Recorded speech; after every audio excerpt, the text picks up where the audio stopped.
you see my username? I did. Brandon Hardesty's massive dong. I love that. That's wonderful. Super That's classy. wonderful. That's the fun thing about being a dude is that it's just we're all 12 years old. Just dick jokes. Yeah, there's no. I don't know. I think there's too much of an expectation of us as men. You know, Mm-hmm.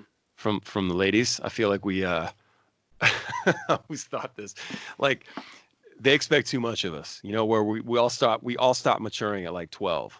Yes. Is what I think.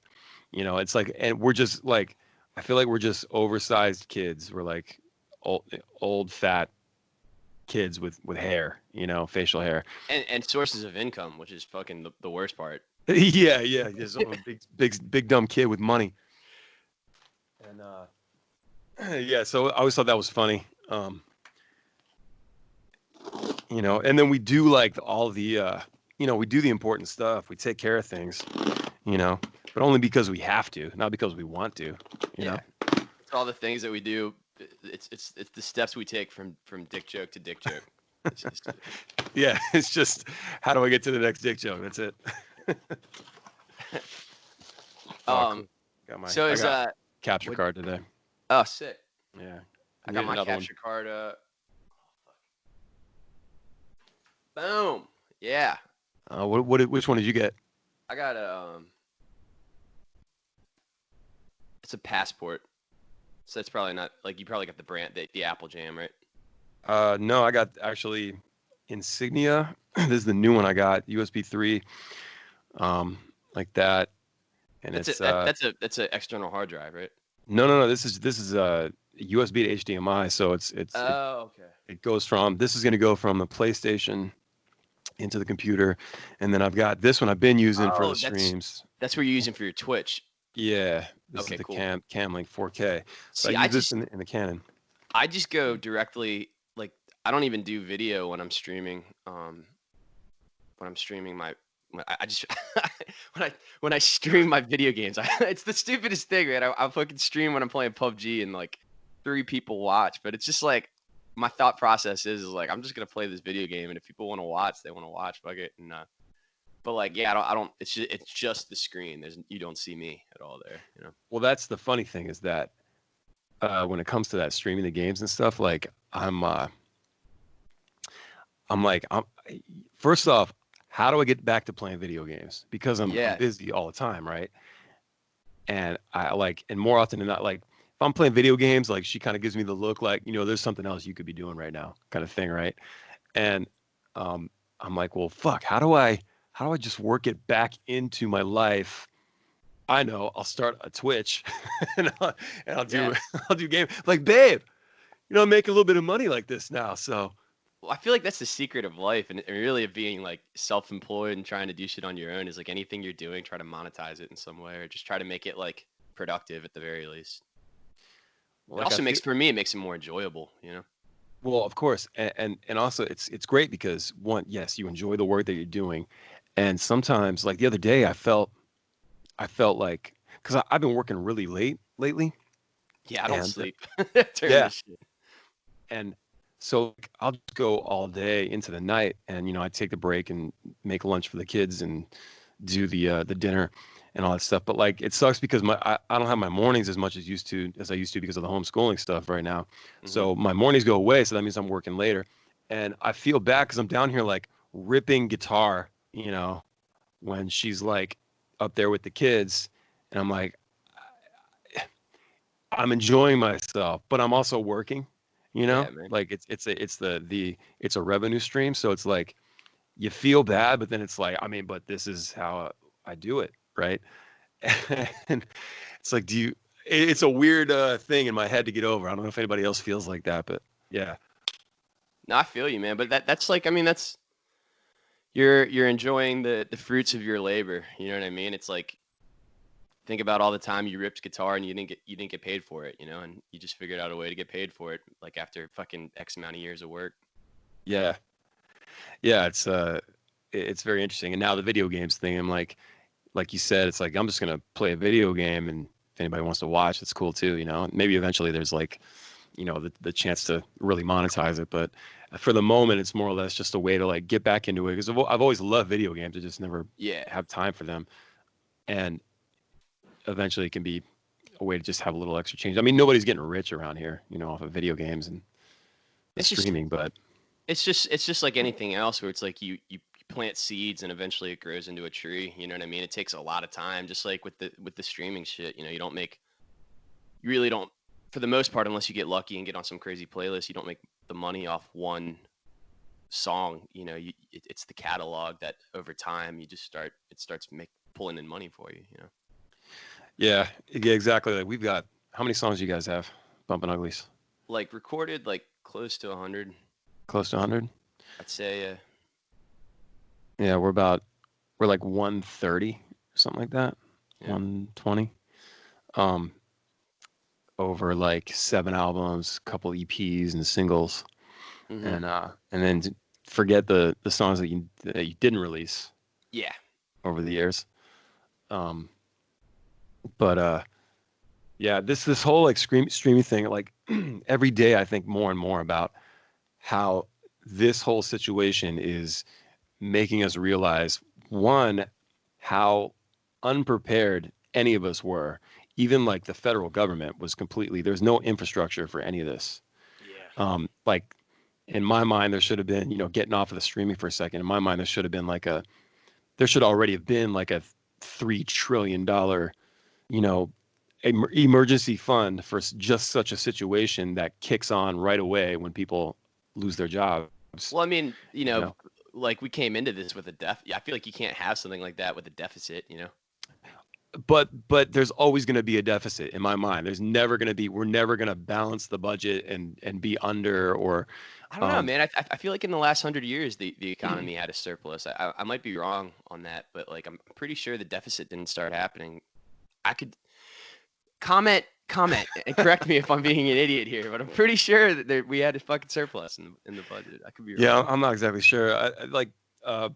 I just know that, like, I mean, even today, it's like, I mean, it's just a different time. It's, you know, we should have been prepared. Like Bill Gates said in 2015, you know, this is even when Obama was president. He didn't exactly take the steps either, but you know, we should have been prepared for this. There should have been plenty of equipment, ventilators, whatever, medical staff, like. Even going back, like fuck 2015, just going back to January, yeah, we should have been prepared. Like we should have totally been way more prepared than we are. He looked at it as it was a fucking joke, like this, it's not real. And then it's like, here we are, you know. And apparently, like South Korea they started the same day as us, and South Korea's killing it. Yeah, they flattened their curve like immediately, and here we are. Even look at California. Like California's crushing it. Yeah. I haven't heard anything in California lately. I see New York every day. Yeah, well, California was like super, like if you remember, like San Francisco was one of the first cities to like go on lockdown before like anything, you know. And I kind of stopped checking the news as much. Like when this first happened, I was looking at it every day. But the last I heard is that the California was just like I think they'd already flattened the curve like a week or two ago. Really? Yeah. Not to mention on top of it, like California's economy, like they have like the 5th biggest economy in the world, like measured up against other countries, you know. I mean, California is like its own country. Yeah, exactly. To begin with. Yeah, so there's that, but then like just the whole like the streaming thing is now. I feel like it's opened up so many ideas and created a whole new industry. You know, we were already live streaming before all this, but now everyone's doing it, and now people are forming businesses around it. And like certain production companies, take Hartford Sound for example, they immediately knew they were like, holy shit, let's put all our gear together and create a space where we can do this, we can host this. And it looks amazing, it sounds amazing. They have the whole production, the lights and all that. And there are people that are taking advantage of this right now, you know. And when this is all over and we're kind of back to normal, like this isn't going away. Like live streaming is certainly people are starting to see what these tools can actually do. It's like, oh, I can actually do this and I can actually make money off of this. Think about a band when they release their album, and let's say they're not on tour. That night they can go live in a studio space and stream, like have a listening party or play the record front to back, in celebration. Like there's so many things that this can do. Yeah, and it's forcing people to get comfortable with it. It's been funny for me, because like you said, like we've both been doing this for a long time. Like I realized the reach of streaming years ago, and it's honestly I've been very public about that it's been one of the biggest things for what I would credit our success to is consistent streaming and talking to fans and not charging for it and just putting it out there and giving people something to watch, because like you tour. I mean, fuck, like we tour so much, like both of our bands, like we tour so much, but you can't, I mean, we don't even tour like not even 50% of the people that want to see us. We don't go to Europe. We don't go to like, I mean, we've never been to North Dakota. Have you? Yeah, you guys probably have at some point, but We've been all 50 states, baby. yeah, but I mean, it's not like you're hitting North Dakota 2 times a year. Yeah, no, it's definitely not. It's like, I mean, like streaming it, you're putting it out there for literally everyone to see, and not only can it's so easy to share too with other people, and it's just it's a really valuable medium, and it's been nice watching other people explore it, and having the time to further explore it myself too. I've been enjoying it. You've been building the Facebook stream for a long time. Hmm. And like, when I see the numbers on Facebook, I mean, I don't know what you're doing the last week or two, but like a few weeks ago, I tuned in and you had like 350 in there, something like that at one time. I mean, that's great. It takes a lot to build up to that. Cause when you're first starting out, you're getting 20 people, maybe, 50 people. Like that's great. Yeah. I mean, but to get up to have, you know, 350 concurrent, just the whole time, that says something. That's not just 350 people watching you. That's like you're probably getting 1,000, 2,000 views in that hour that you're doing that, from different people.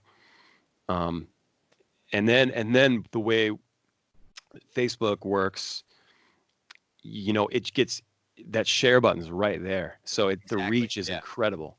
It's so much easier to share a stream than it is to share an album or even a video. Totally. Because you just hit that button. That's it. And people comment on it. They create these watch parties now. We were actually going to do our first live stream last month. We were going to do it on Facebook, and then we were pushing it for weeks. I think like 2 weeks. It was like Facebook, Facebook, Facebook, and then right a couple of days before we did it, I went to go live, and it wouldn't let me on. And I was like, "What the hell?" And I just checked. I restarted my computer. I did all the things, and checked on my stream key. I made sure that was correct and all my credentials, and it still wouldn't let me on. And then, like, just a few minutes after that, I got a call from a friend who's like, "Dude, I just did a live stream with my band, and there was this big thing. We had all these views, and they immediately took it down." And then I'm hearing stories. He said, "I'm hearing stories about friends that did the same thing, and they can't even get on, or all their stuff got pulled." I'm like, "What the hell is happening right now?" Like, I figured like either one that the influx was creating, their servers were getting bogged down, so maybe they were throttling or something, or maybe Facebook's like, fuck that, we're gonna start charging for this. Yeah, we're gonna monetize this. Yeah, we're gonna monetize the shit out of this, which wasn't, I wouldn't put that past I any, would. I any think that's corporation. happening. That's happening eventually, like probably sooner than later. Well, 'Cause, I mean, YouTube takes 30% from yeah. a super chat. Hmm. It's just how it is, man. Like it's yeah. They're not gonna let that go untapped. Like I started before all this happened. Like I used to do the Stage It thing, and I was having problems with the platform, and for whatever reasons, I just was like, man, fuck this. I'm gonna cut out the middleman. I'm just gonna make an event on Facebook. I'll promote it to my fans myself. They can PayPal or Venmo me, and then I'll add them to the event, the private event, and go live in there. And like that was great because like I went from making like 70% to making 100%, and the quality of the stream was better too because I was having problems with their interface. So I felt pretty good about that. And this too, it's been the same thing. I mean, like it's pretty much the format for everyone is you go live. Like everyone, if you're, in my opinion, I think like if you're trying to do exclusive streams right now, like private streams, it's just a mistake because there's just so much free shit out there. But like I'm gonna say 95% of people I've seen are just going live publicly, and then they have like Venmo, PayPal, all that shit down there so people can donate. And honestly, man, that's been it's been really refreshing seeing how that went because that takes like a certain level of trust to be like, all right, I'm gonna go out and I'm gonna do this. And I'm gonna trust that y'all are gonna support us. And I mean, like pretty much everyone I talk to, it's been very positive seeing fans support the music they enjoy while this is all happening. I was always, when it first started, like I was thinking like, man, I don't know if I want to like always have the donate info there, the Venmo and all that, just because I don't want it to look cheap, like I need this money or like please tip, you know. I mean, at the same time, we're both out of work and we do kind of need the money. I don't know about you. I need the money, man. Like, I need to work. I mean, look, I like you know, I'm not rich. I could always use the money, but there was a point where it's like, all right, how much do you give up for free? How much do you charge for? And I believe in, like, I've been doing Cameo stuff lately, but not Cameo. I've just been doing it for free. Like people will message me and, hey, can you please send a message to my girlfriend or whoever, she's having a bad day. Like, how much can I, you know, what's your info? I'm like, yeah, I got to pay me for it, man. I like doing this stuff. And, you know, I just feel like it goes a longer way. If you can take the time to, cause it you know, it's, of course it's quick to bust your phone out, make a video real quick of you singing a song that you sang 1,000 times. There is a little bit of work involved. I mean, like I've definitely shut down I've started over a few times. I'll get halfway through a song and stop, you know? So it's not just 5 minutes of my time. It can be 20 or 30 minutes of my time, you know, away from the kids and everything, and to make this video for someone. And, you know, hopefully they realize that when they get it. They may not see the behind the scenes. They may have thought we make it look so easy, you know, so it looks like it's done quickly, but yeah, I'll spend this hair happens by itself. Yeah, this is all predisposed. I think of all this, you know, when this is all pre-planned, baby. So, you know, there's a little bit of work that goes into it, but to me, it's worth it to, you know, to give the fan that joy, you know, and you don't necessarily need to come out of pocket for that, you know? Yeah. So with this stuff, it's like, I think everybody, because when this first happened and shows started getting canceled, the fans knew immediately what was happening. They're like, oh shit. And especially when we start talking about it, like, these guys are out of work. These guys don't have ways to pay their bills now. And so they were happy to donate. And what I've also realized is that it's very easy to, for me anyway, to downplay myself and the effect that I have on someone's day. In that listening to the music or me going live and playing some songs for them and hanging out is doing so much for them in a positive way. But it's hard to think that because you're not some big star, you know, and you're just some dude, you know, I'm just some guy from Havre de Grace that's just like playing songs on the internet, but somehow it affects people in a positive way and they're happy to give you money for that. And it's really weird for me to think that, like, why are you tuning in right now? Why are you giving me this money? And I get messages all the time, and I'm sure you do as well. Thank you so much for doing this. I need this so bad right now, you know? Yeah.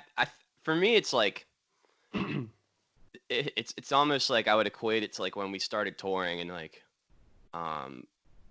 we just slept on people's floors for years. Like that was what we did because there was no hotel budget. And I always was really impressed by that because for a lot of times it was strangers, you know, that we just met at the show because they were a fan or whatever. And it was like consistently, I mean, you get a few weirdos here and there, but like 95% of them are like really great people.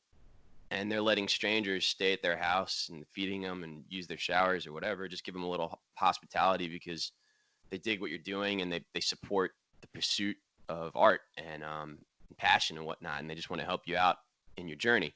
And that always was like really cool to me because it just shows like just how good humanity can be, kind of. And this is like you don't really see a lot of examples like that, but this is another one of those examples for me where it's like you're just putting this out into the universe and you're like, like I'm not going to charge for this, I'm just going to do this, and here's the way to support if you want to support. And then people fucking support. They don't have to, and not everyone does because not everyone can, but like plenty of people do, and it's kind of cool to me. Yeah. The idea of it being free always is like, it's always free. If you want to tip out, you can. I think that's just a better business model. Hell yeah, because you can have your special events where you set up a paywall, like for a Patreon or something like that. Patreon's something I haven't taken advantage of yet.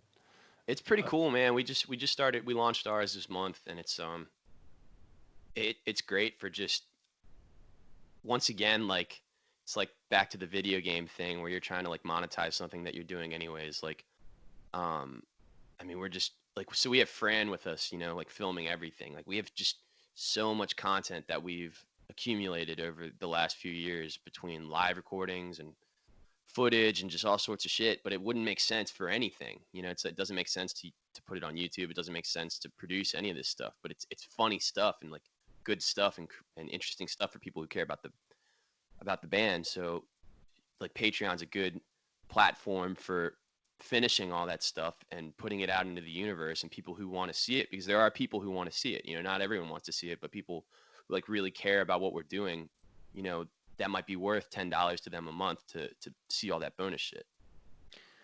So you just have the one tier, $10 a month? That's what we have right now. Yeah, we're just trying to get that going, but eventually we'll I'm sure we'll have like multiple platforms and stuff, but right now it's just like $10 you get everything, and we like kind of the way we're structuring it is it's a combination. We're putting out one thing a week at least, and every month there'll be like one big musical thing. So like this month is going to be a whole live show that we recorded back in December. And then like the way I want to do it is we'll alternate every month. We'll have 3 different options that we do that we alternate between monthly, where it's a live set one month, then like a live kind of like acoustic thing of me like doing from my streams because I record all my streams, and then a full band live performance. So you'll get like each one of those will happen 4 times a year. But then in between that we have like all this other shit. Like there was this, like this week's thing was we played in Tulsa, Oklahoma over, I guess it was the fall, and like like how like in green rooms, like when green rooms are getting tagged up, there's like dicks on the wall everywhere.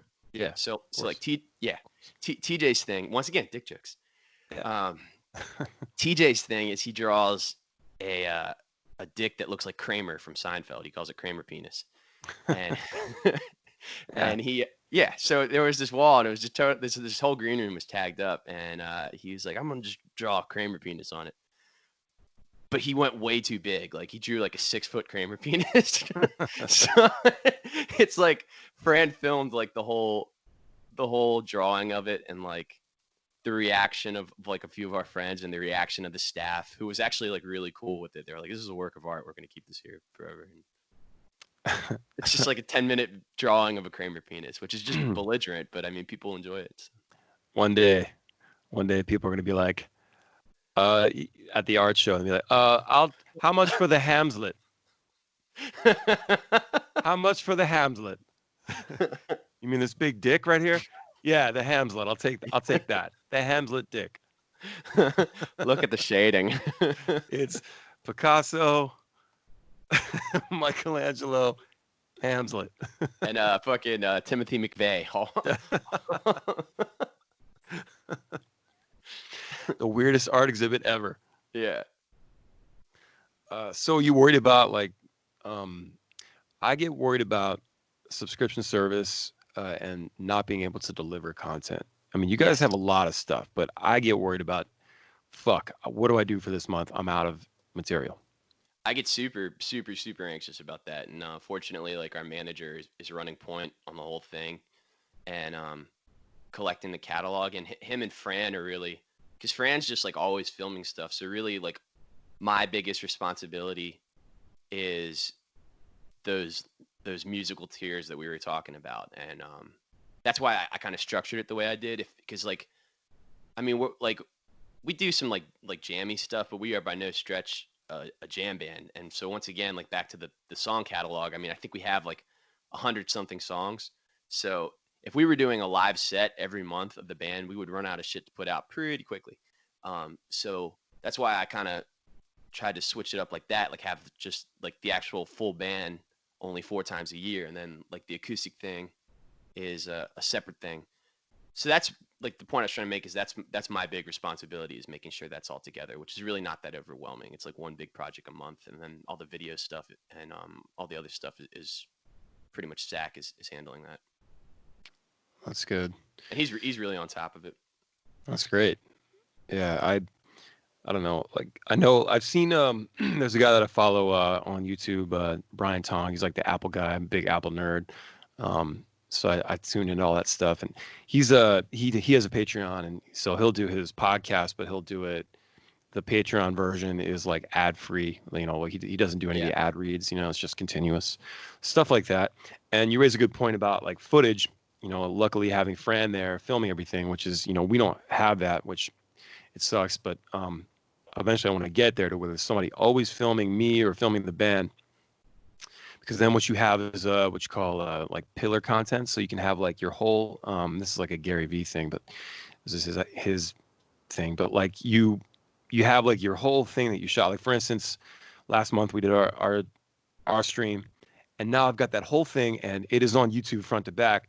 But then I downloaded it and I'm clipping it out and putting up like one song every week on the other platforms. So you Yeah. like take your big thing and then you piece it up and you spread it around your other platforms. And then like for instance, like this is going to be on the YouTube channel for the Tails pod, but then it's also I'm going to take the audio and put it on the audio version, you know. Hmm. So like you just got to think of ways to reuse and recycle the material that you have. Um, and the pillar content idea, it's like a upside down triangle. You have your big shit up here, and then you just Yeah. piece it up, and you know, just kind of So delegate yeah, it.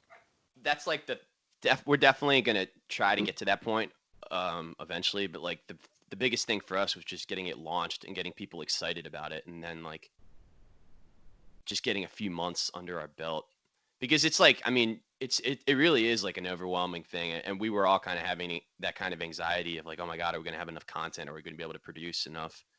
And like I mean, initially we were gonna launch this in January, and we just kept pushing it back and pushing it back and pushing it back, and then this shit happened. And we're like, okay, well, Patreon would be a great way to make a little bit of money, so we might as well fucking get this shit launched and figure it out as we go, you know? What was uh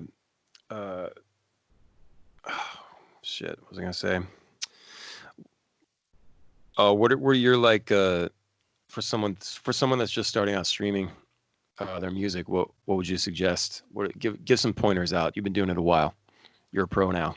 Streaming, so like live streaming kind of stuff. Yeah. Okay, so like I mean, my biggest thing would be I would treat it just like an open mic when you start performing, where it's just practice makes perfect. It's gonna be weird as fuck at first, like not having an audience and just playing to a phone or whatever it is, but just start doing it. And I would suggest establishing a schedule, like treat it like a TV show. Like if you're like our age, you remember like on Tuesdays or whatever, like watching whatever TV show you every week you would have an episode to watch. People like schedules and regularity. Um, but like yeah, the biggest thing is just dive in and don't get frustrated and develop your chops, develop your rhythm. Like I kind of think of it as it's almost like stand up comedy in the sense like you have to learn like phrasing and how to not just ramble. You know, you need to learn how to give pauses and how to just talk without anyone talking back at you. So don't like worry immediately about making it as pro as fuck. Like I've been doing it for 4 years, and I just got this whole thing. Like I was doing it with a phone forever, and eventually I saw Howie doing it. Howie really got into it in the last year, and immediately when he started doing it, he was like fucking totally interfaced SM7V and shit. I was like, how the fuck are you doing that? And that's when I didn't even know that was like a possibility. So that's when I started diving into the whole thing. And but yeah, I wouldn't wait to make it as pro as the people you watch. The biggest thing is just doing it, because people don't 95% of people don't care about how professional it sounds. They just want to see something. They just want to watch something. I agree with everything you said 1,000%. Like, for one, you don't need all this equipment. Like, you don't need what he has, what I have. Like, you have your phone, you have a production studio in your pocket. I say that shit all the time. And just set up your phone and just go. That's the other thing. Just do it. Just go. Don't worry about trying to look pro. And then eventually you can start thinking about what it looks like, you know? Like I added these palm trees in from the Halloween show last year, and like it really like took up the vibe, you know? And then I put this LED back here. That's really making me aware of how my area looks like a trash can right now, but fucking it's quarantine. Like Howie hit me up like 10 minutes before we started. He's like, bro, you want to do a video podcast? Like, oh, fuck it. Like I started cleaning a little bit, and then I was really like, no, fuck it. No, fuck it. No, this is real. This is this is it. This is how I live. Yeah. No, if this looks right, even this is kind of messy, but like this is the cool looking setup. If I put on my iMac cam, you would see all the awful things going on behind me. Just destruction. So it looks similar to what's going on with you back there. So I have acoustic guitars laying everywhere and all kinds of shit. I started cleaning today, which is nice. Timing and delivery is very important. Don't feel like you need to fill the space as much, because I hate awkward silences, as many people do. And you feel like you need to fill the space by talking or making some dumb joke or a noise, or, you know, and I still, to this day, I've been on stage for, 25 years pretty much. And, still say the dumbest things, or, it's just part of it. And, lay back, be chill, but be yourself. Just be yourself. You know what I mean? Be whatever it is that you are is most important, because that is what is going to connect with your audience. And the way you said, the thing you said about creating structure, a schedule to where every Monday night, 7 p.m. or whatever it is, I'm going live. Everybody knows to go there. They know to expect it. I say also go live as much as possible, but have your like my show, Let's Hang Out. I was able to brand it up. I created that pink ad mat. Like, it's just when you see it, you know what's up. Yeah. And you go to my YouTube channel. I think I'm moving it to 9 p.m. now Eastern on Wednesdays. But now people know that, and like people, I can't wait till next Wednesday. That's what you want to create, a community, and you want to be yourself as much as possible, and create the show around you and what your vibe is, and you will attract people like that. And it eventually grows into something really awesome, but you got to be patient. Don't think about money, especially when there's artists making money. This is like, you're kind of forced to now. We can't go out and play shows. Don't get frustrated if you're not, if you're only making 15 or 20 bucks. It will grow, and people do want to donate. They want to support, but create something for them to support. Yeah, nothing happens overnight either. Not at all. If you're not playing the long game, this is not the game for you. And it's definitely, yeah, I'd say even more so than the music, people appreciate like good personality. Like I know a few people that like they just kill it because their shit's funny, That's definitely like making it just honest and coming like people just dig like being involved in your life is something I've realized. Like I'll do like Sophia sings, my wife Sophia sings, and every once in a while when she's like watching, we'll just do like, she'll sing something with me, and people fucking lose their mind over that, because it's just like seeing a part of our life. Bro, I'm working up to having my daughter sing a song with me. That shit's gonna crush, bro. Oh, dude, that's I know that. a layup. No, it's also going to be like the best thing ever. But I know people are going to love it. And yeah, her favorite song is "Baby" by Justin Bieber, so we're probably going to do that. That's adorable. Yeah, she sings it almost all the way through now, like without fucking up. Like, How's her pitch?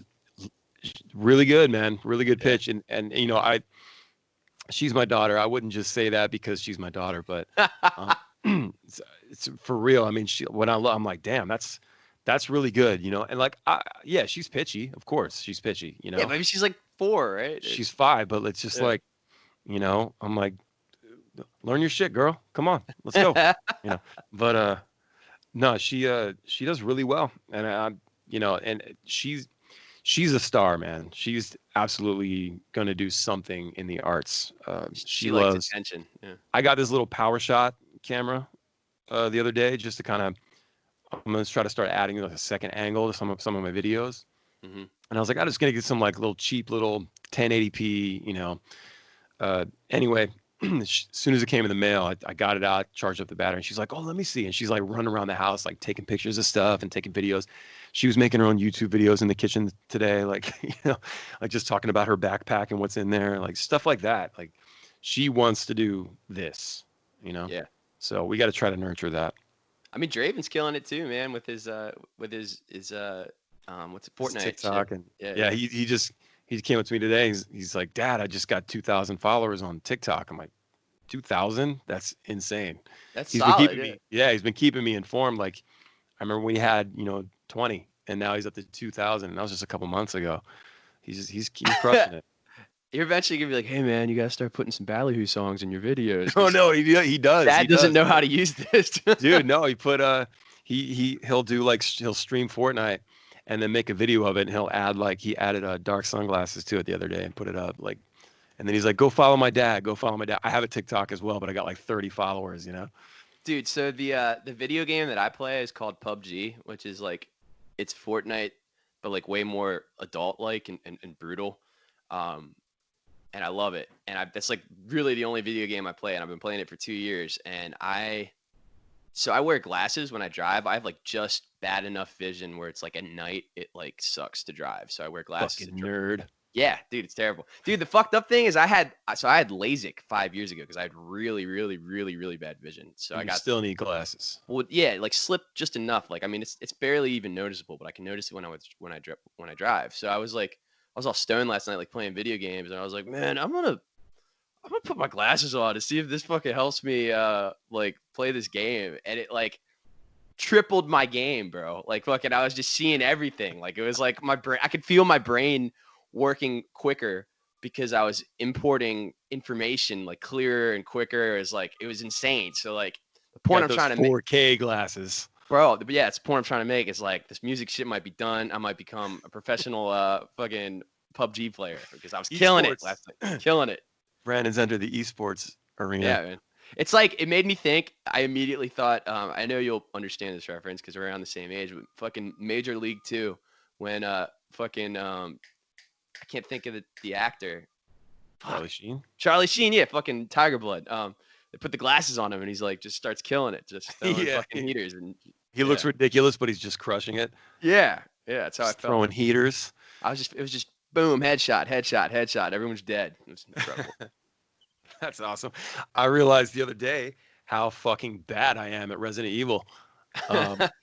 I always have to get back into it because I'll when I start playing Resident Evil, especially usually when we're on tour, when I can get back into a video game because there's kind of like, I don't have to make lunch for the kids and like, you know, those things you do at home. Yeah. So like I'm just sitting around the van.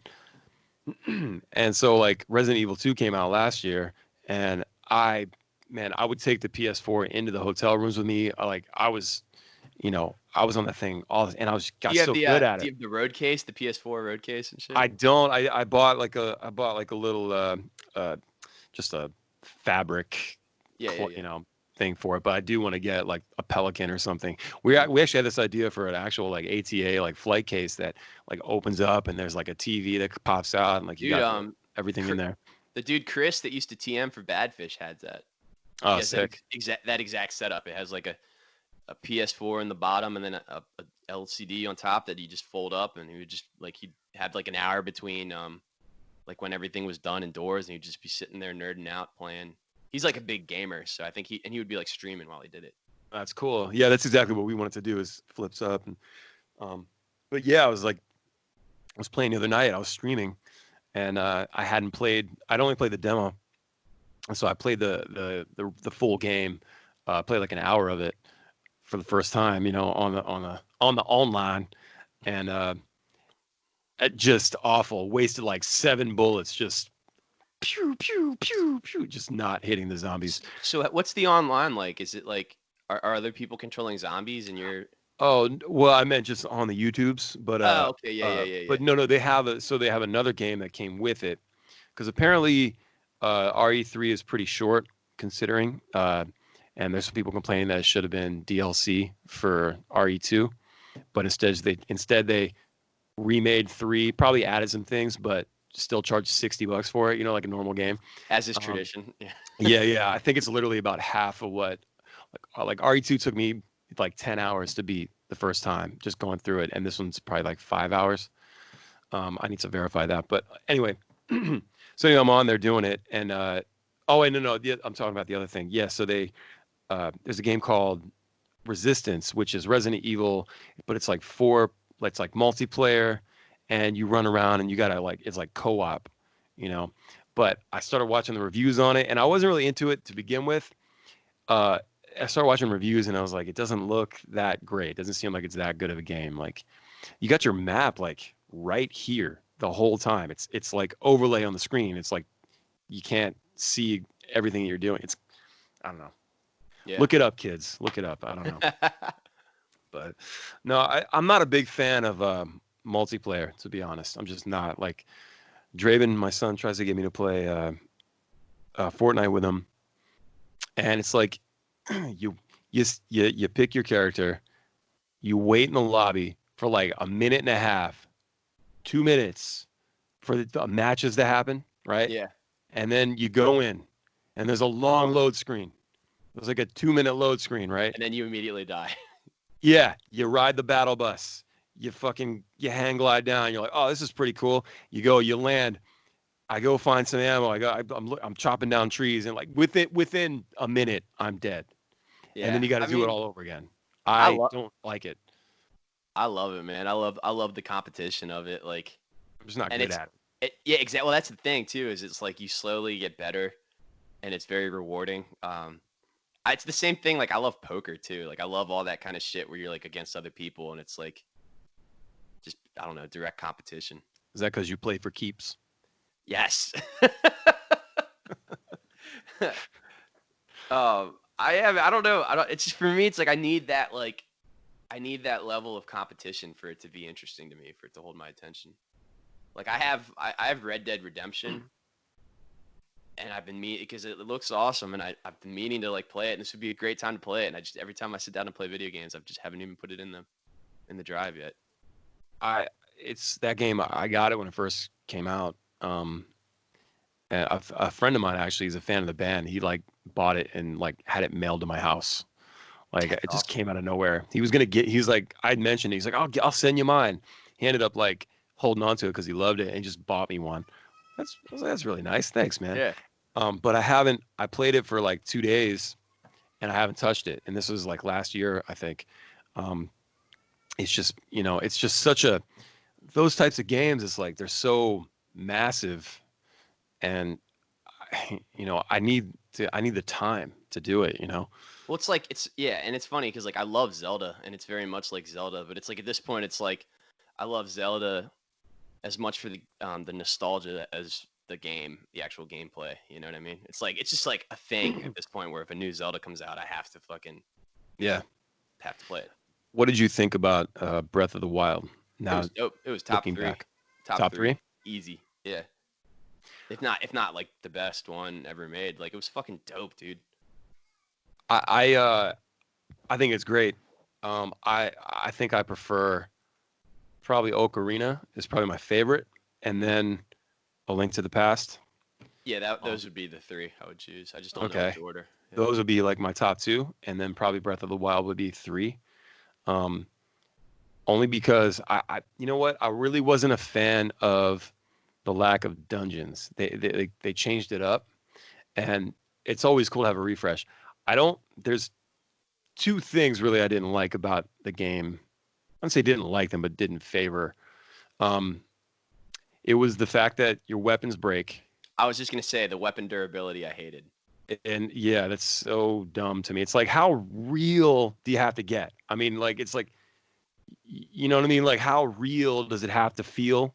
Like, oh, like, I need to drink a Red Bull, or I should take my B12 today. Let me go I need to go across the land and find B12. Like, you know what I mean? Like, how Yeah. much does it have? How real does it have to be? Like, do you have to really make the weapons break? And then you do all that time. You got to get 13 hearts before you can get the Master Sword, right? Hmm. You do all this work to get the Master Sword, and then you can't even use it half the time because the power, the energy dies in it. Yeah. Kind of similar to it breaking. You got to wait, you know, however long for the power to come back, and it's just like, that is ridiculous to me. I It didn't fire the blasters, Pew, pew. yeah. Um, My biggest complaint I think is like it would be the durability, but then like oh, my wife's trying to oh, hey there. um yeah, it would be the durability, but then like I liked how I really liked how like big the world was and how much you could explore.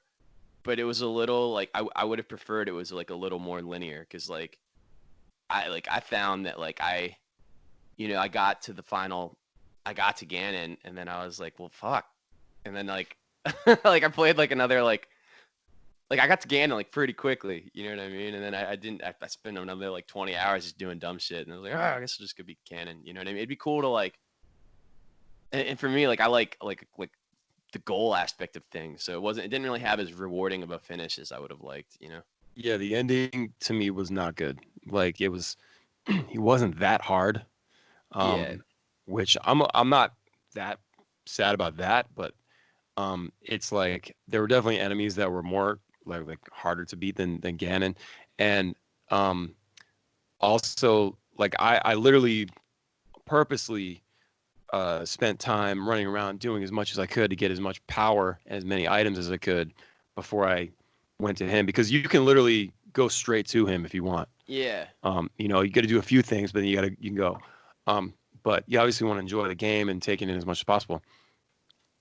I just didn't like the what's called the help me out, the 120 of them. The damn the it, seeds or whatever, huh? the seeds, No. The places where you would get some of your the powers. shrines, or the The shrines. shrines. The Yeah, shrines. yeah, The shrines were cool. I think those could have been in the game, but like separate. Like, they could, like, to me, I would prefer to have dungeons, because I like the yeah, idea of having a dungeon where you, at the end, you get another weapon that's a key item that you need it in order to beat the next dungeon, or whatever. yeah. I think I would have Get preferred somewhere. if it was a little less open, but like way longer. Yeah. Like, Yeah. Okay. I can see that. yeah, Yeah, because, man, like, the one thing that I enjoyed the most was unlocking the towers. That was yeah, that fun. was dope. Yeah, Like, every time that you'd see a tower in the distance, and what are they? They're red, right? They're like orange I in the don't even remember. It was distance. I played that like 2 years ago at this point, but Yeah, yeah. You would look out in the distance, and you'd see like an orange light. And you're like, oh, it's a tower, and you like make your way, and it take you like, 9 days in Hyrule time, to get there. yeah. And that was always like the fun part. I probably unlocking the towers was probably the most fun about that game to me. And that was like the first like fucking 2-3 hours, you know. Yeah, yeah, you're in there just doing it, and I remember, because that was one of the first things you wanted to do, because first off, they're like, you can warp to each one, Hmm. and you can warp to each shrine. So you're trying to find all this stuff so you can get places quicker, instead of running all the way across. Yeah, I know they're working on another one, and they're probably building it on the same platform of the same engine that Breath of the Wild was. I just hope they sort of rein it in a little bit and focus it a little bit more. Make it a little more traditional. A little more traditional. Make Hyrule great again. Hey, dude, I gotta hop off here and jump on, put on my dad pants. All right, I get it. Yeah, I probably should do the same. Cool, man. Well, thanks for coming on the first split screen. I don't know what this is gonna look like when it's done. We'll see, I guess. Yeah. Say bye, Brandon. Bye. Everybody go look up Bumpin' Uglies and all Brandon stuff. And you got some songs coming out like over the whole quarantine, right? Every week. One a week, baby. That is a beautiful goal. I wish I could do that. I envy you. Well, you're mixing them, man. So I am mixing them. Yeah. Cool, all right, brother. Thanks, bud. See you later.